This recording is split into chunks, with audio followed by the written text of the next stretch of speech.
forgotten, redeemed by the only begotten, the Son of God, He lives in me.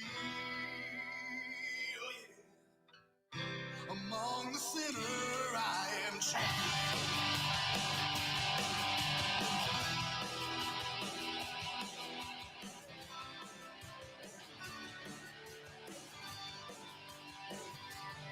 Ah, yeah.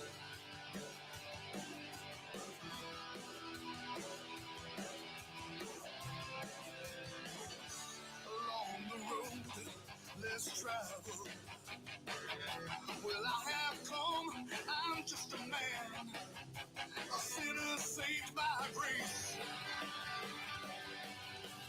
a soldier in this battle. Well, I will run, and though I stumble and fall, He picks me up again. And I can't see you there, but I can feel you here. So amazed that you love me, though I'm the chief of sinners. I've been declared the winner, 'cause I was blind, but now I see. Lost but not forgotten, redeemed by the only begotten, the Son of God, He lives in me. Oh yeah, among the sinner I am chief.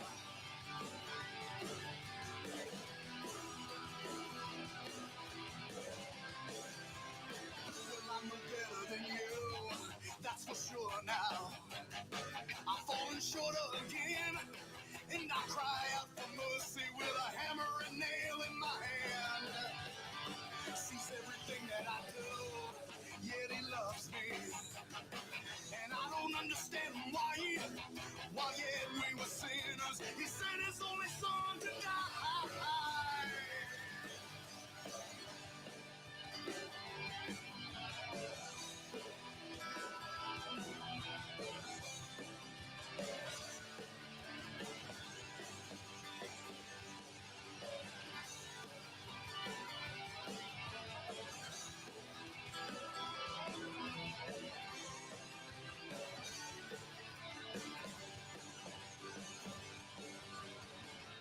And I can't see you there, but I can feel you here. So amazed that you love me, though I'm the chief of sinners. I've been declared the winner, 'cause I was blind, but now I see. Lost but not forgotten, redeemed by the only begotten, the Son of God, He lives in me.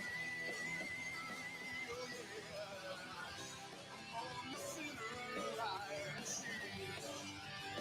Oh,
forgotten, redeemed by the only begotten, the Son of God, He lives in me.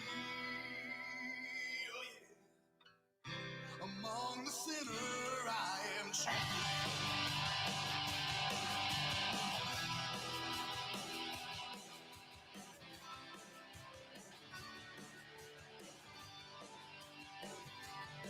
Ah, yeah.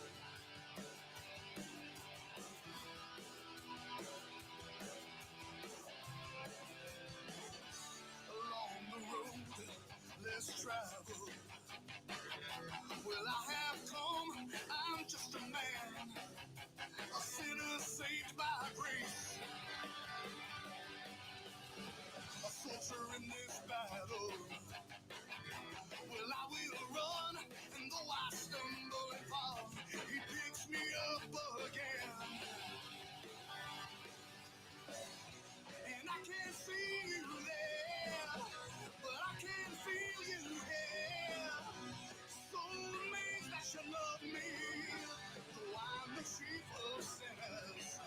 I've been declared the winner, 'cause I was blind, but now I see. Lost but not forgotten, redeemed by the only begotten, the Son of God, He lives in me. Oh yeah, among the sinner I am chief.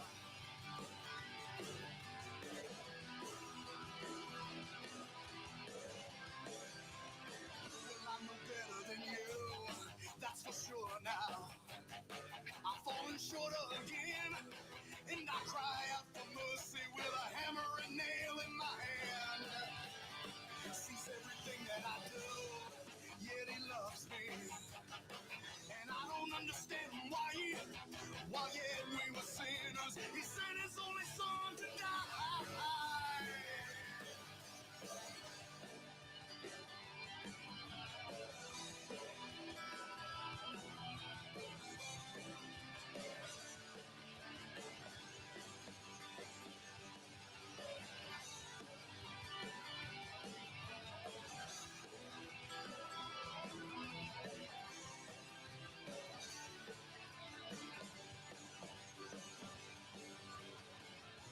And I can't see you there, but I can feel you here.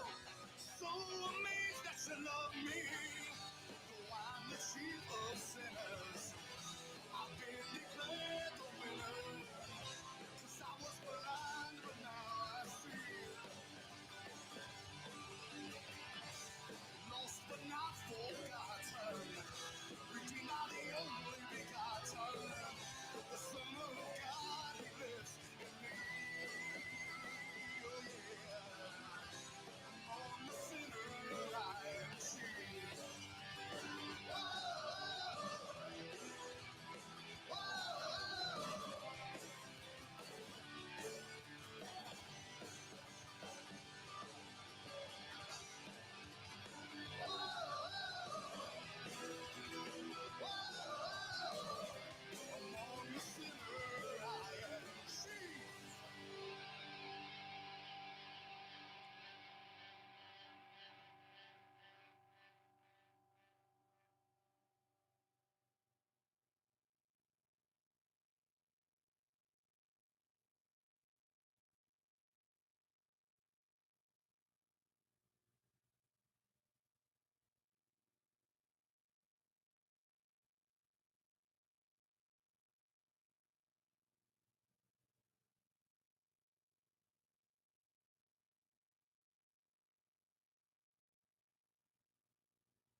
Hey, good afternoon. It's Anthony Saudi here with Men of Impact Radio at Hope Recovery Studios, or is it? It's Hope Recovery Center and Hope Radio Studios within Hope Recovery Center. Either way, look at the place; it's beautiful.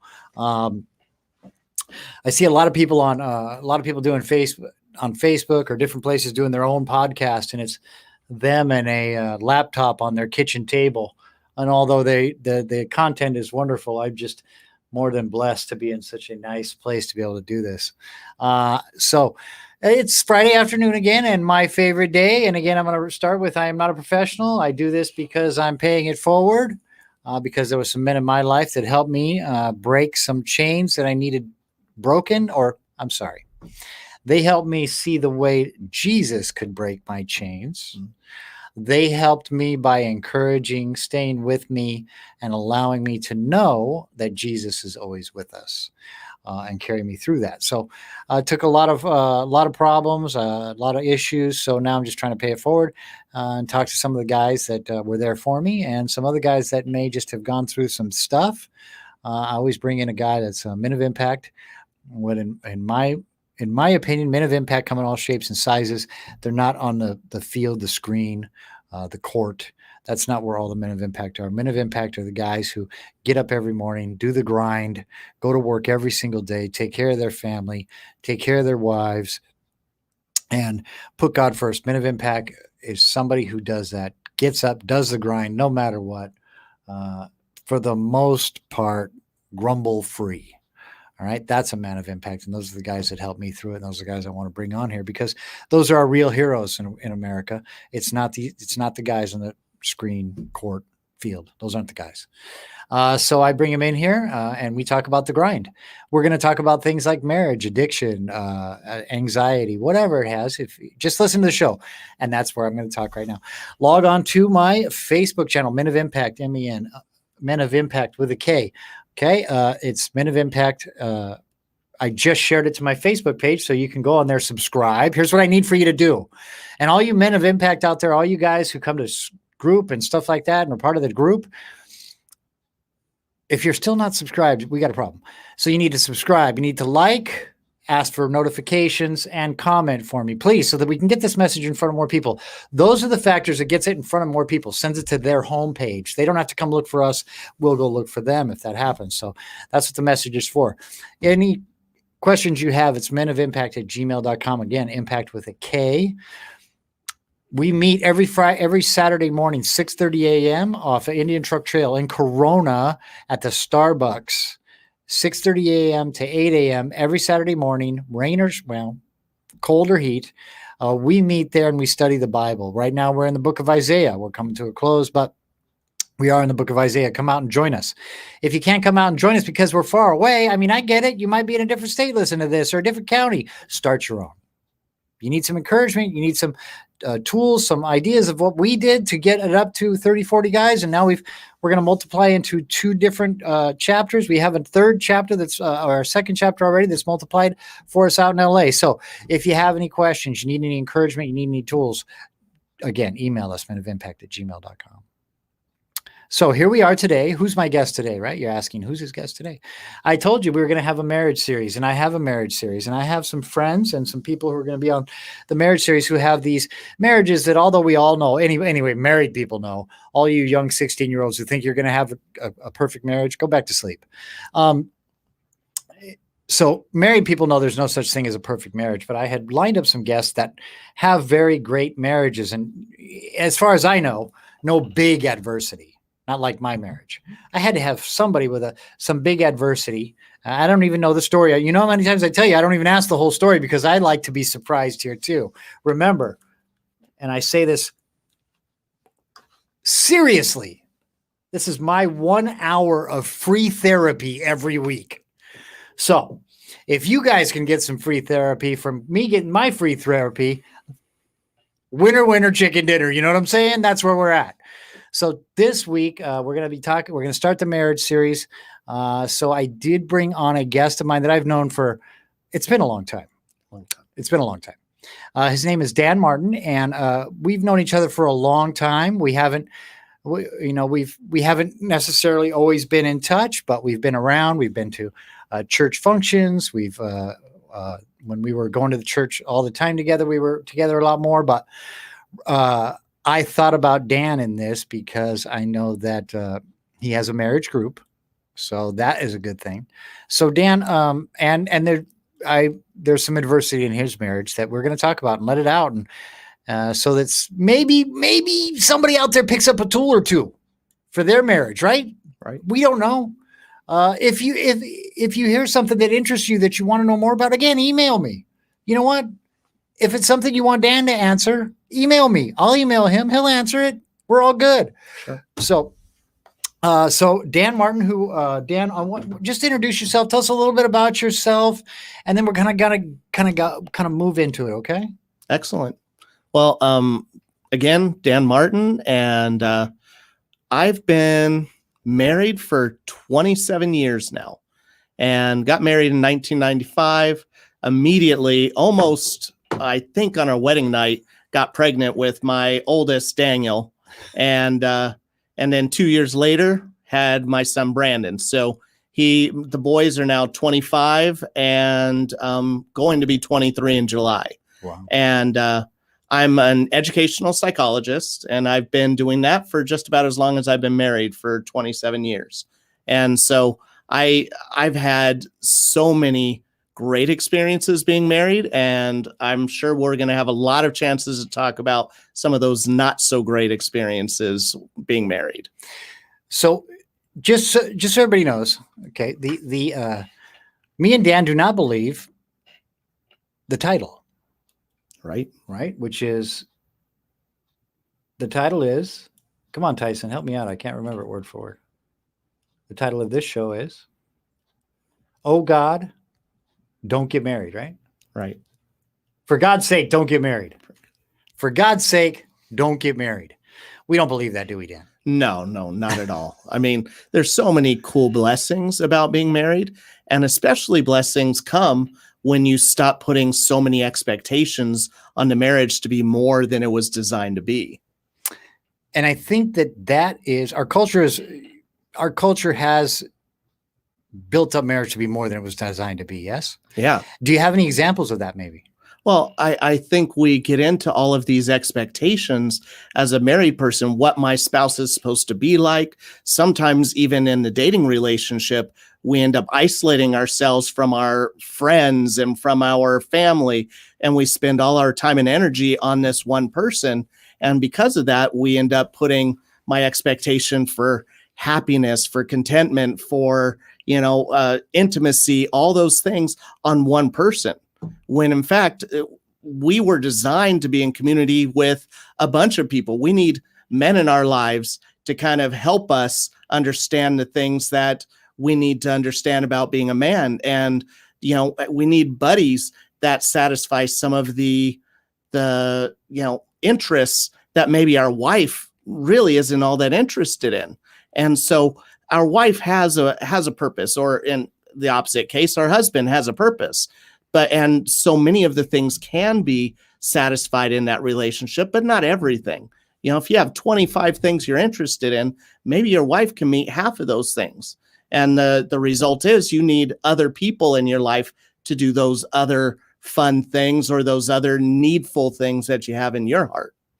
And putting too much expectations on our spouse is a dangerous thing, right? Because now I can't remember what it was. I learned it in one of the things. I think I learned it in dynamic marriage. Dynamic marriage? I think so. Mm-hmm. About if you put the expectations, about the 80-20 trade. Mm-hmm. Oh, I don't love her anymore. She doesn't make me happy, which, first of all, it's no individual's job to make us happy, right? Right. So she doesn't make me happy. But this other woman over here, oh my gosh, she's perfect. She makes me want this and that.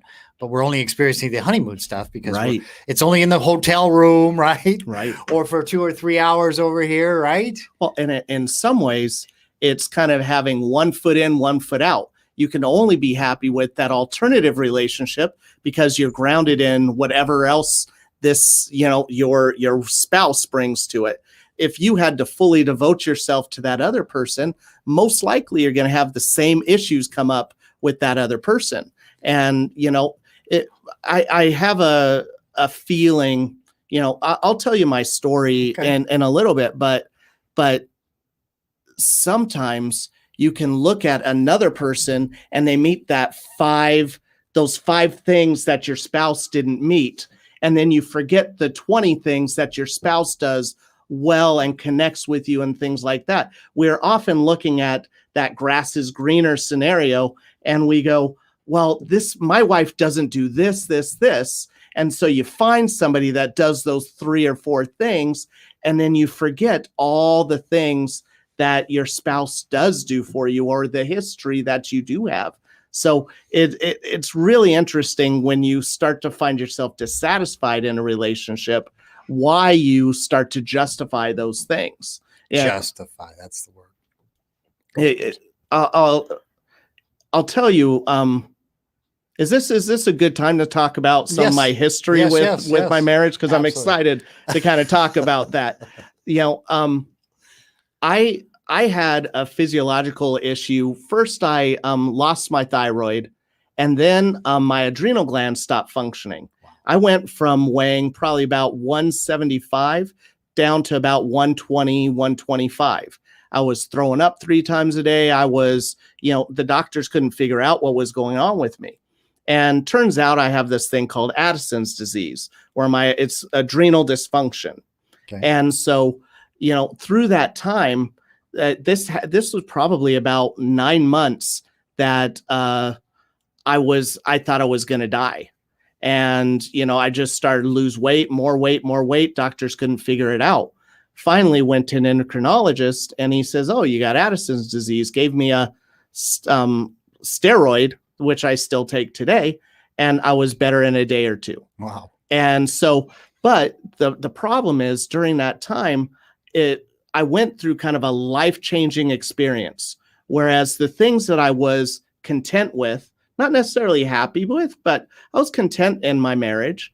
All of a sudden, I was not content. I wanted to live life to the fullest. I wanted to go places, do things, be with people, whereas my wife didn't go through that life-changing experience.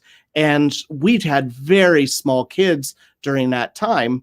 And so she and I started to have this kind of separation between what I was expecting our marriage to be and what she expected, as far as needing to have the support, having little kids and, needing to be a mom. And I just wanted to kind of live it. And so that was kind of a catalyst to what came next. So for years after that, probably about 5 years, I could feel something was not right. And this was about 10 years into our relationship, actually maybe a little earlier than that. And at that 10-year mark, all of a sudden I was like, I can't resolve this. It's not going away. It's not just something that happened and then I kind of recover, go back into my normal pattern.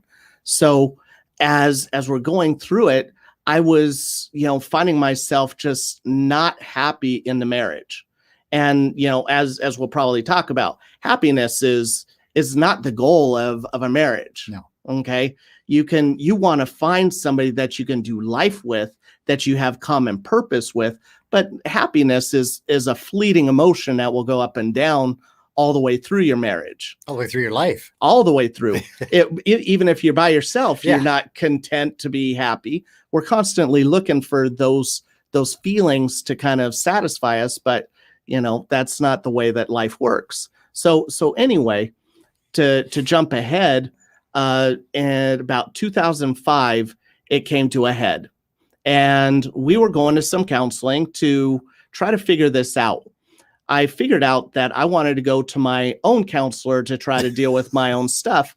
And being a psychologist, I was able to listen to the psychologist that I was speaking to, analyze that he didn't really, I could kind of manipulate him, to make a long story short.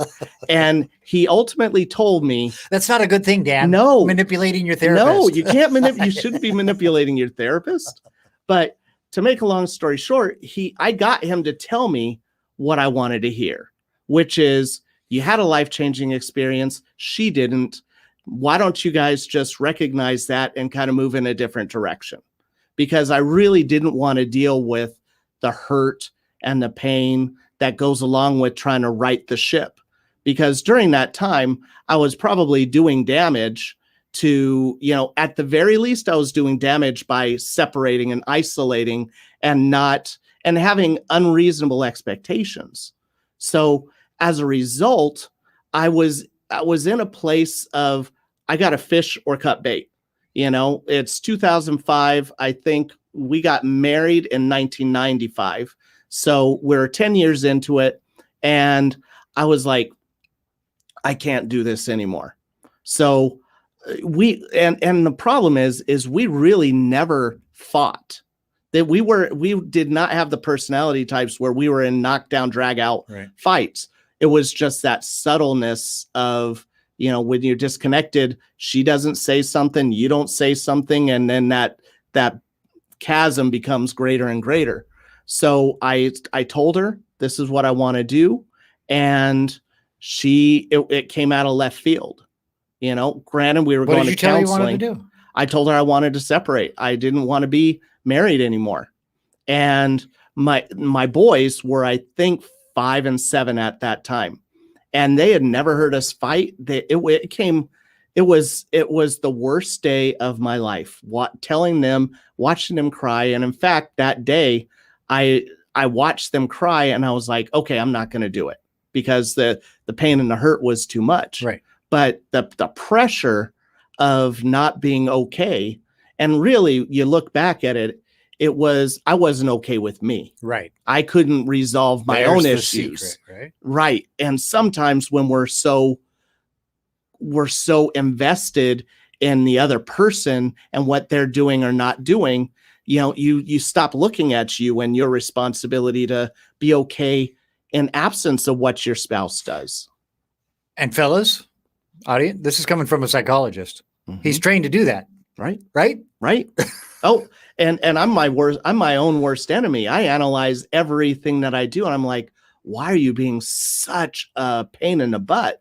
And that's what you see in the darkness. And then all of a sudden you're like, well, I got to do this. I convinced myself that my wife was more like my sister. I loved her like a sister rather than a wife. And it took a lot of convincing, because now I look back and I like, man, I love my wife on so many levels that I didn't even understand. But during that time, when you're trying to justify your behavior, you kind of put her into a category, because I never stopped loving Stace. I just couldn't be married in the way that I wanted to be married. And so which if tasked, you really couldn't have put into words. Right. Seriously. Seriously, right? Yeah. So we got separated, and immediately I was in a relationship with somebody else. Wow. Immediately. And so during that time, I was really just focused on, this isn't right with my wife, so it's okay to do this. Okay. After about, and here's the hard part is, you are leaving the house. I ended up living with my parents when I'm 40 years old, and that's pretty humbling. It is, to actually feel that feeling of, man, my life is not going very well if I'm living with my parents at that stage in the game. But the problem is I did not want to impact my wife and the boys. I wanted their lives to maintain as much as I possibly could. Right. But during that time, I'm in a relationship, and that is all I'm focused on. Okay. And I'm seeing the 5 things, like we talked about, the 5 things that this person does extremely well. And those were the 5 things that I was missing in my relationship with my wife. But I was ignoring the 20 things that my wife really does bring to the table, including her heart for others and, her quiet demeanor versus somebody that I felt like I could talk to all day long and connect with in that way, because obviously I like to talk. So I year one, so I was separated for 2 years. Year one, I'm in a place of living with my parents. This person I was with basically says, either you're on or you're off. Either you're getting divorced or you're not. So I immediately, we started the process. It was pretty amicable in between Stacy and I, my wife and I. And so we had the same attorney to help us kind of go through this. And whatever he said we needed to do financially, we would take care of together. And so even this should have been my cue. The lawyer, the first time that we got had an appointment with him, I was holding her hand, and he goes, "Are you guys really sure you want to do this?" Because he could see something that was still connected with us. And I'm like, yes, we're definitely doing this thing. And so we were going through the process. And to make a long story short, I really thought that this was the person that I was going to be with, that this was my it person. And after that first year where I had filed, we actually started to go out. I was raised in the Catholic Church. Okay. Mm-hmm. So that was, and it wasn't an experience that I was really invested in. And it wasn't until I really was in church with Crossroads and then South Hills that I really found God on the terms of a real relationship that I value all the time now. Right. But so this person got baptized.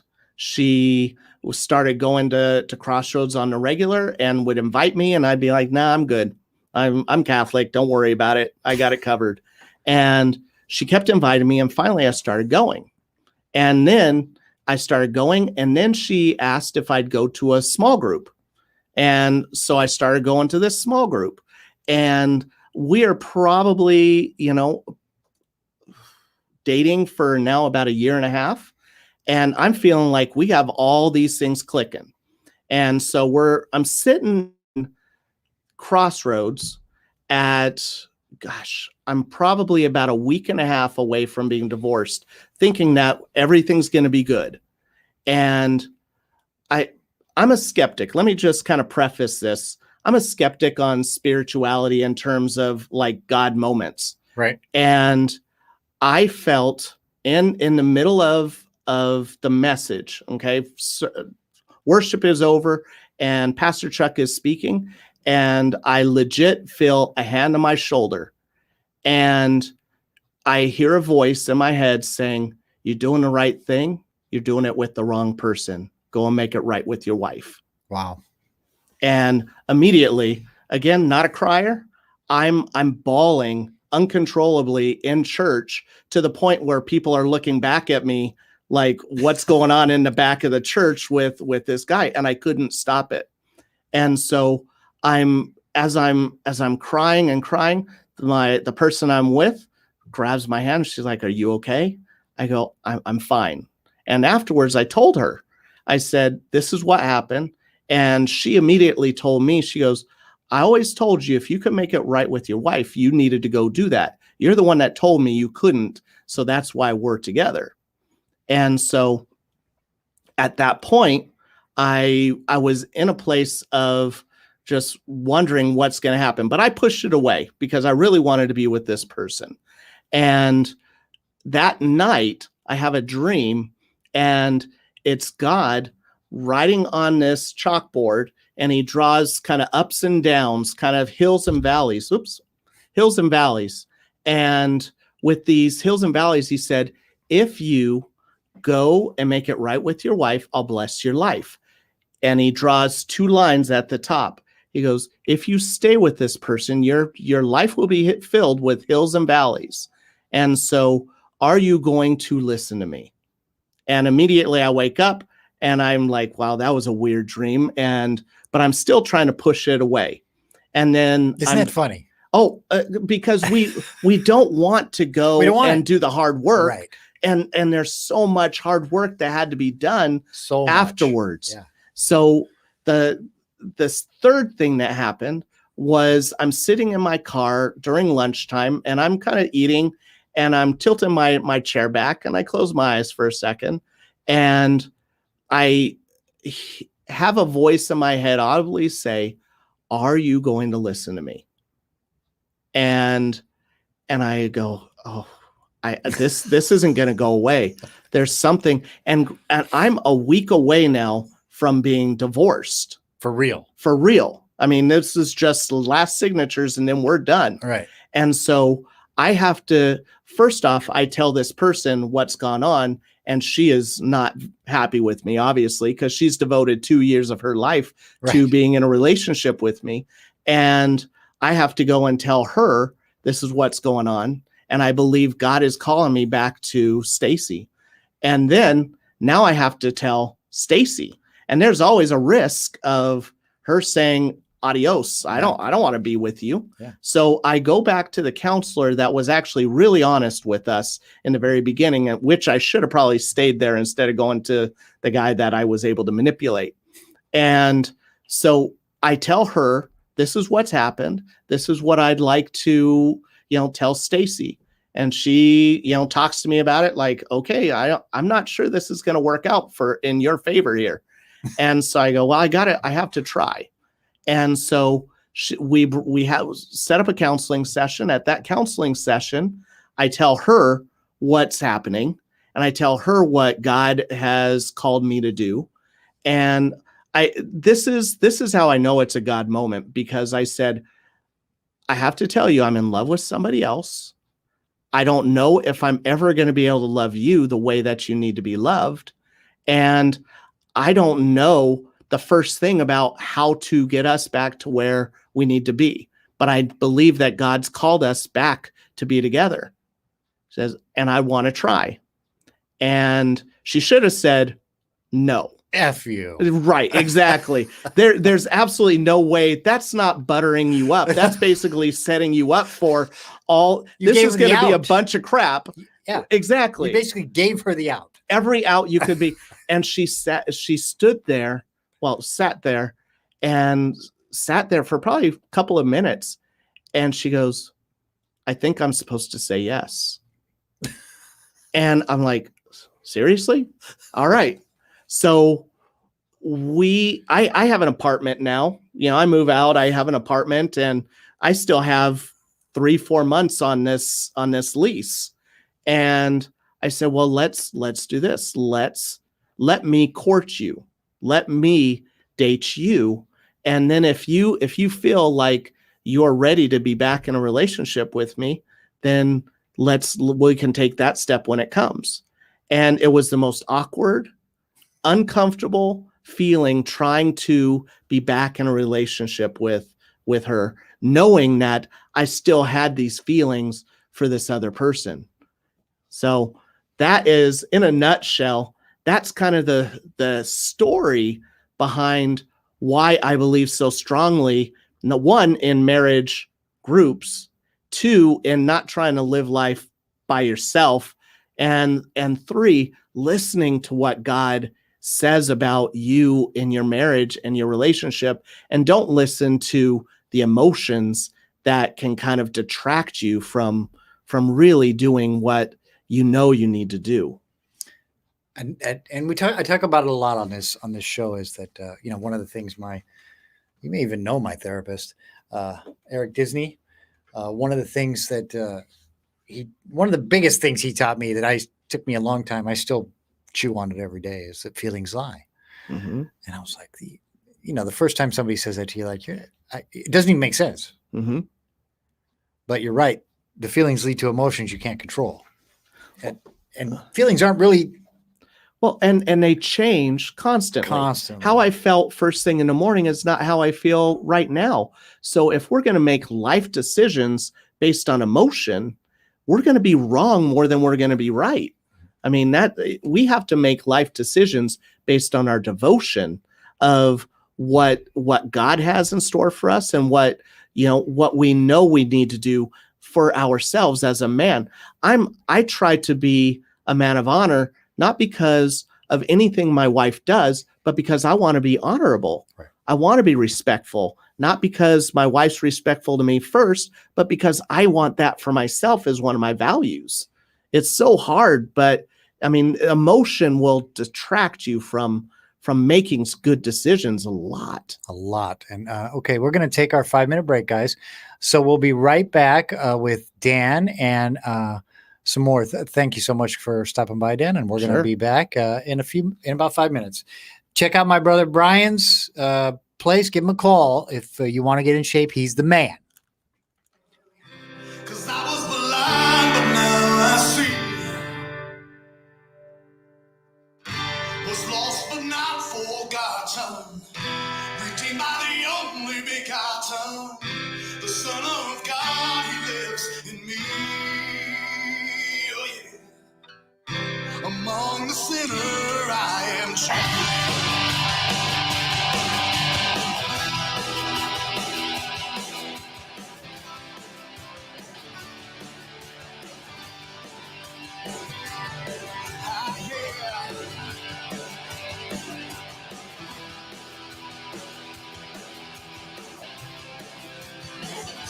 Along the road less traveled, well, I have come. I'm just a man, a sinner saved by grace, a soldier in this battle. Well, I will run, and though I stumble and fall, he picks me up again. And I can't see you there, but I can feel you here. So amazed that you love me, though I'm the chief of sinners. I've been declared the winner, 'cause I was blind, but now I see. Lost but not forgotten, reaching by the only begotten, the Son of God. He lives in me. Oh yeah. Among the sinner, I am chief.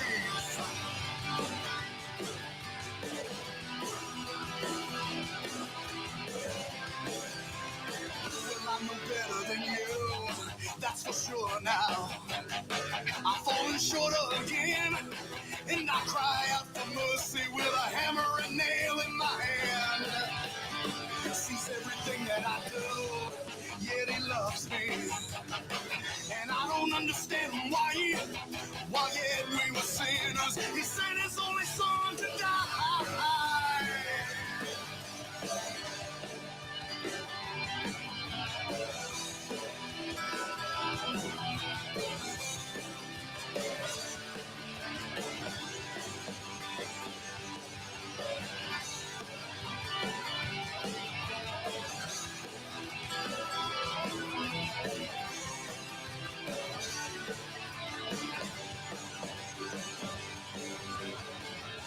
And I can't see you there, but I can feel you here. So amazed that you love me, though I'm the chief of sinners. I've been declared the winner, 'cause I was blind, but now I see. Lost but not forgotten, redeemed by the only begotten, the Son of God. He lives in me. Oh yeah. Among the sinner, I am chief.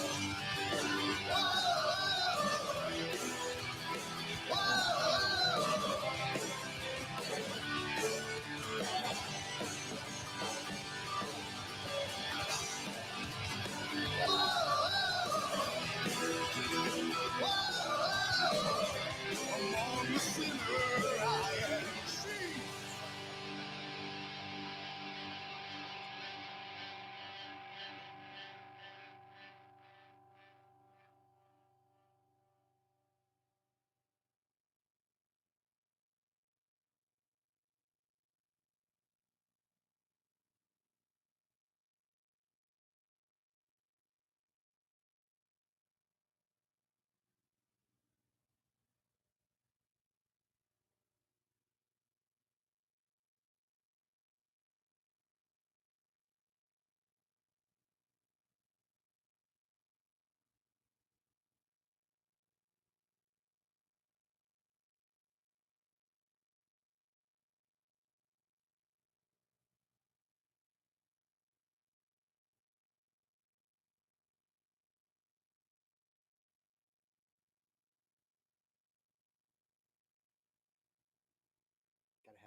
conversations. What that means is sometimes it means you just got to do it. Right. Oh, they're talking to me? Are you hearing me? Are you guys hearing me out there? Okay, fantastic. Okay, we're back. We're back with Dan.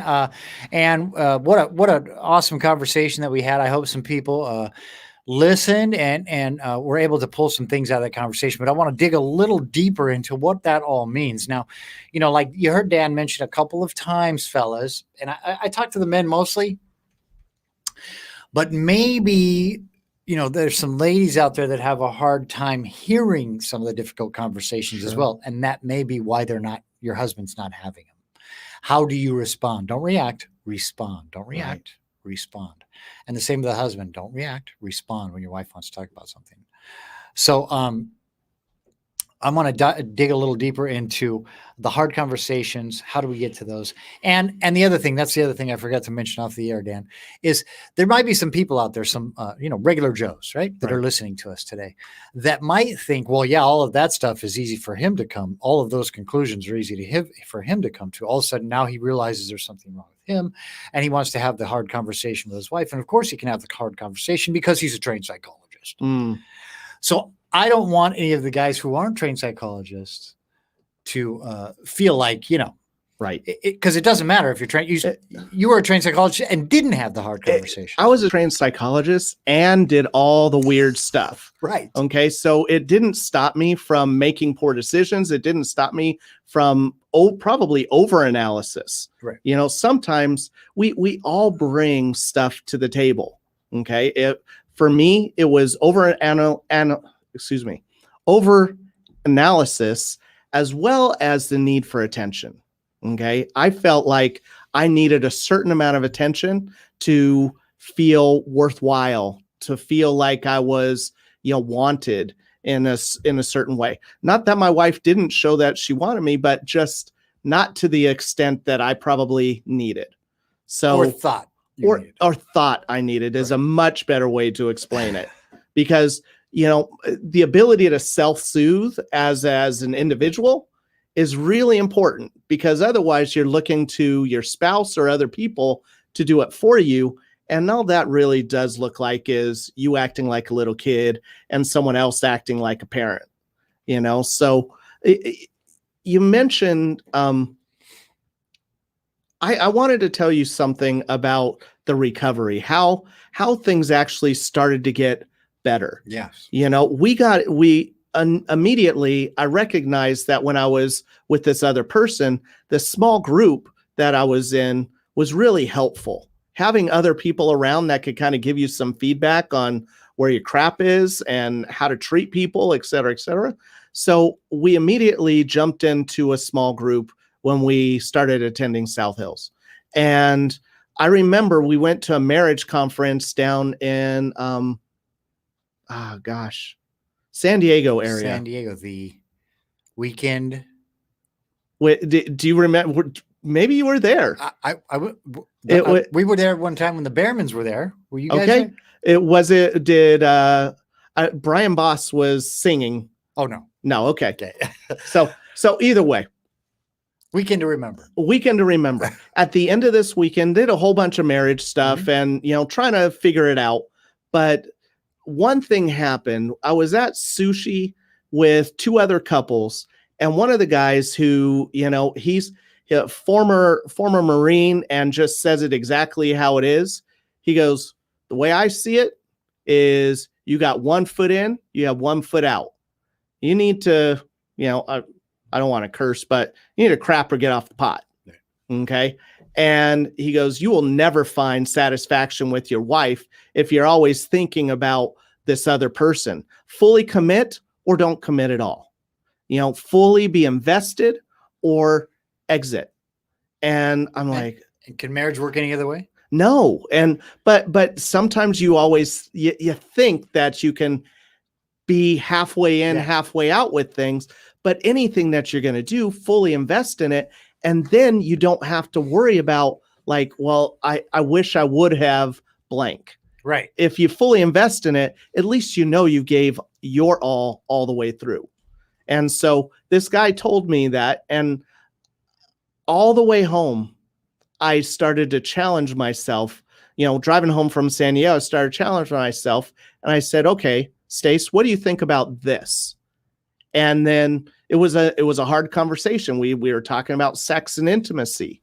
And that was one of the things that I was concerned with coming back into the relationship. And so we talked about that, and that went okay. And then we talked about another subject, like, financial. You spend this kind of money, and I don't think we need to set up a budget, and vice versa. And she started asking me questions back and forth. And it was the first time that I think I've ever truly been authentic and real with my wife, basically to say, here's the real me. Let's see what we can do together with me sharing all of me. Instead of trying to share the parts that are most attractive, instead of trying to share the parts that make me look good, I want to share the hard parts as well as the good parts. And I think I had a bit of a Superman complex. Like, I was supposed to have it all together. I wasn't supposed to have problems. Again, like, it's a guy thing. Being a guy, being a psychologist, Right. I was supposed to have it all figured out. Right. So I think that was the thing that I had to change in my relationship is I need to be real. And the chapter that was our past chapters, that's closed now. This is going to be the chapters that we're opening up to be real. And we got back together in 2007, and it's now 2021. So for 14 years, God has been true to his word, and he has blessed our lives. And it doesn't mean that we don't have problems. It doesn't mean we don't have to work super hard on trying to be authentic and trying to stay connected and putting in the hard work to not let old habits kind of creep in.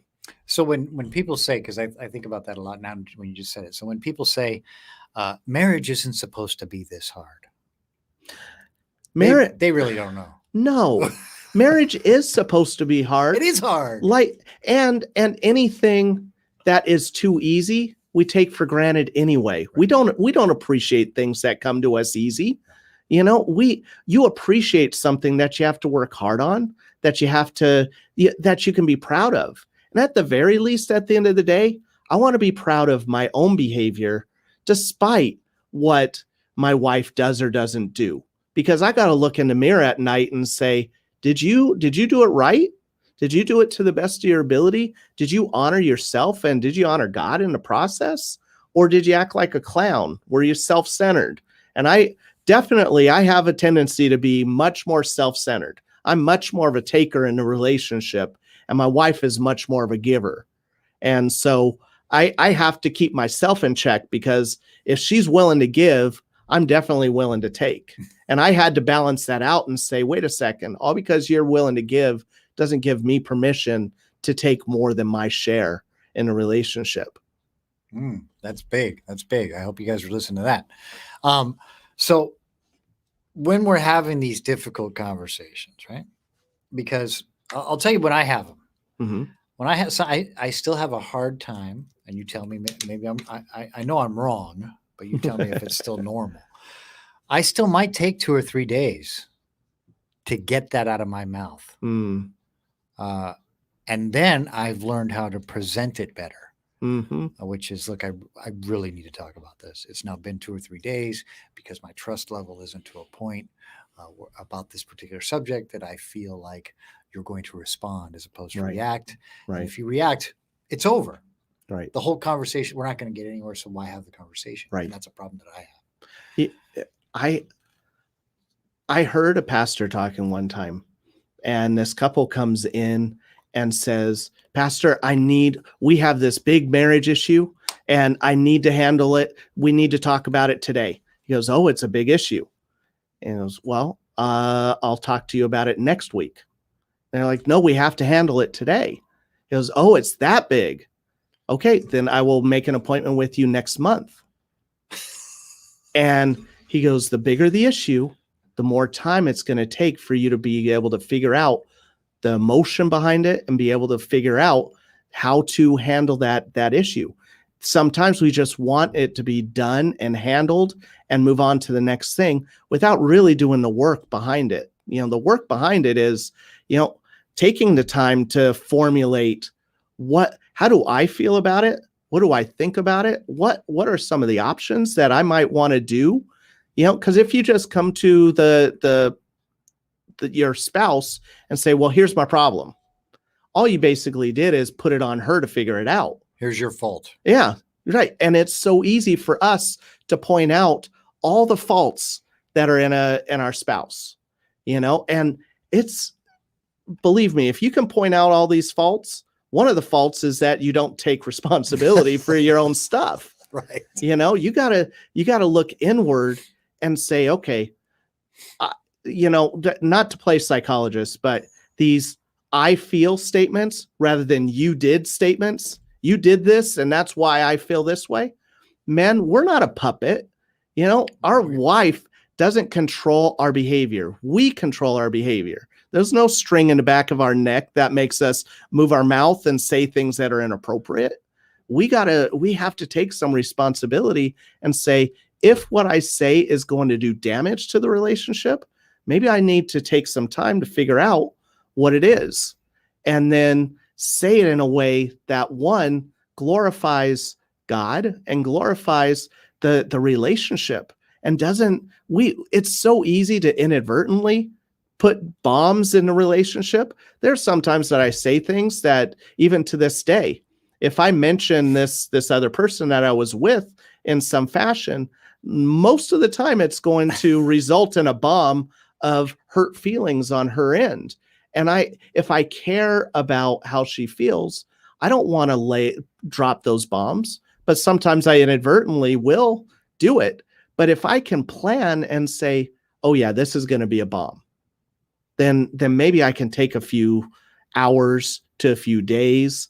But I think the flip side on that is you don't want to just push it down and never say it. Right. It's got to come out, and you have to do the hard work that comes along with communicating with your spouse, because every day that you don't communicate, it's a day that separation becomes a little bit further. People don't go from loving each other to hating each other in a day. It happens sequentially as we push things down. We don't, handle an issue. We, take time to do something inappropriate. And we have to, let me take a step on that. I believe that if you're not building a relationship, it's either slowly eroding or destroying. Okay. That's good stuff. Say it again. If you're not building your relationship, it's either slowly eroding or destroying. The metaphor that comes to my head is the Golden Gate Bridge. There's a team of people that are constantly working on the Golden Gate Bridge 365 days a year. Yep. Because it takes that long to paint it, to get rid of the rust, the corrode. If they stop for even a small period of time, that Golden Gate Bridge is going to erode in some fashion. Yes. So if you're not constantly building on something, activities that actively bring you together, your relationship you think is on cruise control, but it's really eroding in some fashion. And in my opinion, it's in order to be able to do that, to be building on it. Yeah. Right. We have to take inventory of us, not them. Right. Right. On the daily. Yeah. Right. Well, being a psychologist, I analyze myself all the time. I think there are some of us as men that spend very little time analyzing ourselves, and we analyze all the other people around us. We think about all of these external factors, and we don't look inward. And we have to look at the external stuff because they impact how we feel. But we also need to look internally and say, am I making decisions that, one, show respect for myself and others, show, that I'm a man of honor? And if you're a man of honor, you do honorable things, or you at least try to. But, emotionally speaking, men, me included, we don't have the wide range of emotion that at least experience with those emotions as we're on the older side, and we're kind of taught you're either happy, sad, or Angry. There's three emotions, whereas my wife experiences 50 shades of frustration, leading from I'm mildly frustrated to I'm angry, and 50 shades of sadness, 50 shades of happiness, and every other emotion. They have 100 where we're dealing with a limitation of 3. Right. Okay. And we can experience that and expand on that as we kind of get used to it. But when we hear our spouse start talking to us about all these emotions, sometimes we go to those base emotions of, well, what she said made me angry, and they don't make you angry. Nobody You makes choose you to be angry because of something that may have hurt you in some way. Because your feelings and Right. feelings lie. And women in general, this is a generality. I'm sure Yes. there are men that experience a wide range of emotion, just like women show a limited emotion. But in general, when a woman is explaining something and talking about all the emotions, it doesn't necessarily mean she attributes those emotions to you. She just may need to talk about things. And men as fixers may listen to that emotion and go, oh, well, it's because you're not doing this. And you try to fix the emotion rather than listening to her. Mm-hmm. I ask my wife when she starts to talk to me about stuff, I go, is this something you want help with, or do you just want me to listen? If you want help, I'll put on my problem solving and we'll figure it out. But if you just want to, vent and share, and then at the end of it, I have no responsibility other than to listen, that kind of is nice. But sometimes we figure out that a little too late, and we try to fix, and they get frustrated, they get defensive. We start to get into that pattern. And I'm glad you brought that up, because really this show is, I'm trying to talk to the guys who are me. Yeah. You know what I mean? Before I started looking at me, yeah, and started figuring out me. And I realized that, my wife wasn't the problem in my marriage. And, right. And what I mean by that is she wasn't my problem. My problem in my marriage was me. Was you? Yeah. It was me. And I remember having to go through, women was a thing in mine too, and having to take those steps you were saying. You replace the thought with the thought of my wife. Replace, right. You know what I mean? If you're down and then remember why I loved her, and it's and I'm say all that just because I'm talking to you guys out there that you hear some of this stuff, and we're here to be vulnerable. Yeah. And that's what we're doing. It's just two guys sitting at the table sharing, right? And I've had guys cry at this table. Yeah. I've cried at this table, right? Because that is what's needed in a marriage. I don't care what anybody says. In a marriage, that's what needed. I grew up with a guy who didn't show emotion. I ended up being that guy. And you start thinking, I remember making, Mike Norsha. Mm-hmm. I remember making fun of Mike Norsha. I'm already saved. I'm already a Christian, but I'm still hard, who I used to be. Right. The layers hadn't been peeled away. Right. And he's got a I love my wife sticker on his car. Oh my gosh. I ran that dude up the flagpole. I said, "Boy, I love my wife. What kind of sissy are you riding around that crap on your car?" I go, "Oh my gosh, everybody's going to think you're a girl." And I used to call him girl all the time. Oh my. Yeah. He's a big boy. Well, we're good friends. Yes. Not everybody was allowed to call him girl. But, my wife used to get mad at me, he's not a girl. I go, whatever. He acts like a girl. He wants to talk, and he wants to put a bumper sticker on his car, and now here I am. I'm Mike Norsha. Yeah. Because I learned about me. Right. And really, when you take the defensiveness, or at least you try to take your defensiveness out, and you just kind of say, okay, I'm on a journey with this other person. This other person is just my life partner, not the person responsible for making me feel loved or happy or anything like that. This is a person I'm choosing to do life with. And in fact, sometimes God puts two people together to help you figure out where your own shortcomings really are. Amen. You know, and you burn away some of that immaturity that you got going on. And, you know, again, I have a marriage group, and it's amazing how many men come in thinking the problem's with their wife. And at the end of it, they're looking at it going, wait a second, you mean the problem's me? And because we all have it, we all have immaturity. Right. We all have preconceived notions as to what marriage should be, from the amount of times you should be having sex to how your house should look when you come home. How the toothpaste should be squeezed. Right. Yeah, all these things. And we can find so much dissatisfaction in every one of those little activities, when in fact, the thing that gives you the most pleasure is just having contentment with, I'm screwed up, you're screwed up. Let's try to live this life together, accepting us. Well, not even accepting, appreciating the fact that I don't like everything. Right. Okay. And we can go from tolerating, because I think a lot of men tolerate problems, tolerate the shortcomings of their spouse. You know, you go from tolerating to accepting to appreciating. And because everything exists, you know, on one side or another, you know, all because somebody is great at giving, they might overgive. And so something that could be considered good might not always be good in every situation. And so I appreciate the things that Stacy doesn't do really well right now, because it really comprises all the things that she does amazingly.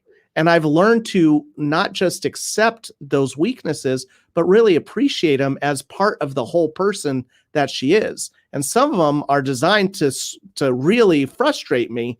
And instead of blaming her now, I look at, wow, I got to get a little bit better at managing my own frustration. And that process of not blaming her for it, but looking back at it, I got to build up a skill here, because it's not going to go away. Right. I just got to build up a skill, because I'm devoted to being in this marriage. I'm devoted to being in the relationship. So I either build the skill or I continue to be frustrated. Like Jim Rohn says, don't ask for it to be easier. Ask for you to be better. Yes. Don't ask for marriage to be easier. Ask for you to get better at it. If you get better, she'll get better. Right. Right. And things will happen. But like we were talking about earlier, pain has to happen first. You have to go through the pain. It's not going to be easy, right? And there was so much pain coming back into the relationship. Yeah. You know, pain from wanting to be with somebody else, pain from our relationship is so screwed up. How do we try to get back to all of those things? Yeah. And part of what people really want to do is avoid pain.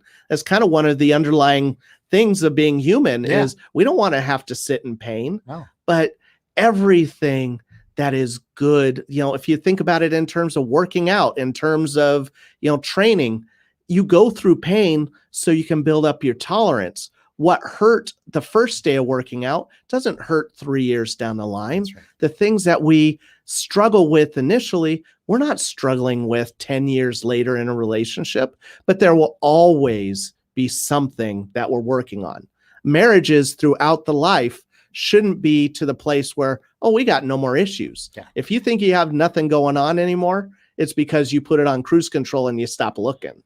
And that's when the fall is going to happen. So, yeah. And we say that, we talk a lot about, I got about a minute to go. Okay. We talk a lot about, we've talked a lot about, you know, the men, we need to look at ourselves. When we say that, guys, we don't mean you're the only one with problems. Right. She's got her problems. You got your problems, but you can't work on her problems. That's not your job. Right. And it's not her job to work on your problems. It's your job to work on your problems. Right. Right. And if she's not working on you, if she works on your problems, we like to call that nagging. Right. Right. Because we refuse to work on our problems. Right. Right. So we got to work on our own problems. Man. And if you take responsibility for your part, then at the very least, you change the dynamic enough that then she has to reflect back on her part and then try to make some changes to get back into a place of, being a team. Being a team. That's what it's Being all a about. team. Being a team, guys. Okay, Dan, you want to say goodbye or hello to anybody before we sign off? I just want to say thank you to my wife for putting up with me for 27 years and my boys for the fact that they recover. Okay, and we thank you all. Thanks, guys, for tuning in. Remember, subscribe. If you have any questions, the email address, check out our Facebook page, check out our Instagram page, and check out our website, menofimpact.com. We'll see you next week. And remember, guys, I love you, but Jesus loves you more. Have a great day.